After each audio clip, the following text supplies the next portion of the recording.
তো বাচ্চারা, আমার নাম হচ্ছে ইবিকো আর আমি হলাম আজকে তোমাদের পরীক্ষার ইনভিজিলেটর। আর একটা কথা আগেই জানিয়ে দিচ্ছি, যদি কোনো স্টুডেন্ট কারোটা দেখে লেখে অথবা নকল করার চেষ্টা করে, পেছন বরাবর লাথি মেরে বাইরে বের করে দেব। তো গাধার বাচ্চারা, আমার মুখের দিকে তাকিয়ে কি করছিস? লেখা স্টার্ট কর।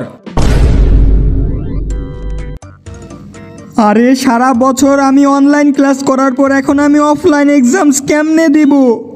সারা বছর তো আমি হেনতাই দেখেই পার করে দিয়েছি। 1 মিনিট। আরে হিনাতা, তুমি তোমার ওইটা আমাকে একটু দেখাও না। হ্যাঁ, তুমি কি সত্যিই আমার ওইটা দেখতে চাও?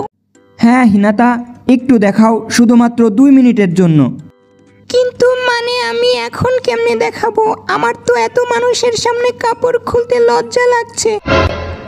তুমি না হয় এক্সামের পর স্কুলের পেছনে ওই ছোপের কাছে আমার সাথে দেখা করো, ওইখানে আমি আমার সব দেখিয়ে দেব। আরে শালি, আমি বলছি অ্যান্সার শিট দেখানোর কথা।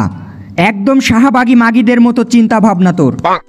আরে ওই, কি চলছে কি ওখানে? হ্যাঁ, কিছু না স্যার, আমি তো শুধুমাত্র এক্সট্রা পেপার চাইছিলাম আর কি। আরে শালার 9 লেজওয়ালা শেয়ালের বাচ্চা, খাতায় তো একটা অক্ষরও লেখিসনি, তাহলে এক্সট্রা পেপার দিয়ে কি করবি? চোখের পানি মুছবো কাঙ্কির পোলা।